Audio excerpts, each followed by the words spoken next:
Groceries up, rent exploding, interest rates crushing people, and everyone's asking the same question. Who caused inflation in Canada? Most people blame the wrong person, and the last section explains who actually benefited from this. Stay till the end because the final part explains why it keeps happening and why it's not stopping anytime soon. Some say Trudeau, some blame Trump, others point to Mark Carney and central banks. But the truth? It's not one villain. It's a chain reaction, and once you see it, you can unsee it. In 2020, Donald Trump faced COVID. The economy was freezing, markets were crashing, millions were losing jobs.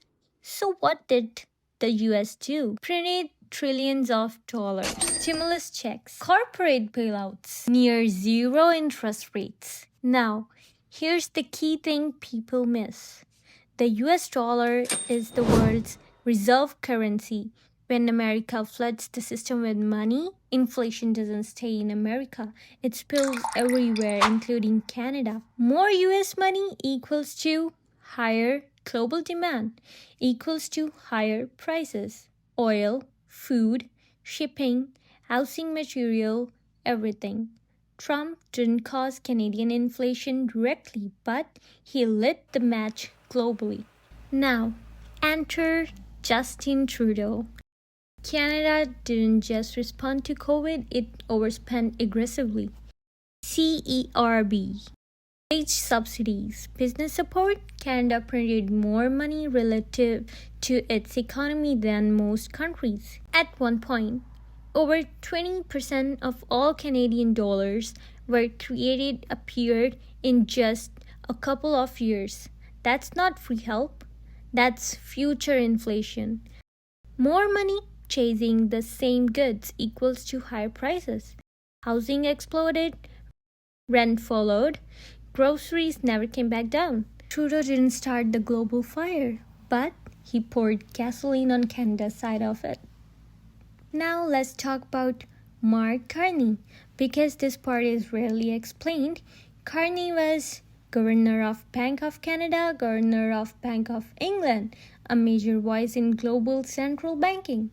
For years, central banks pushed one idea: low interest rates are safe.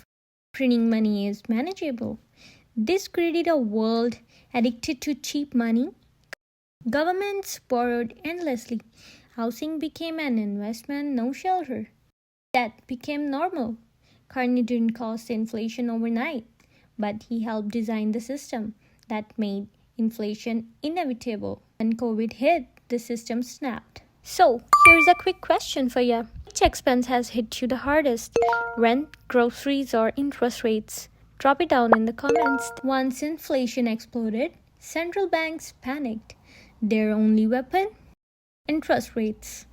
Higher rates didn't push in governments, they punished regular people. Mortgage payments doubled, rents followed, small businesses got crushed. This wasn't random. This was the bill coming due for years of easy money. And to be clear, this wasn't done with bad intentions.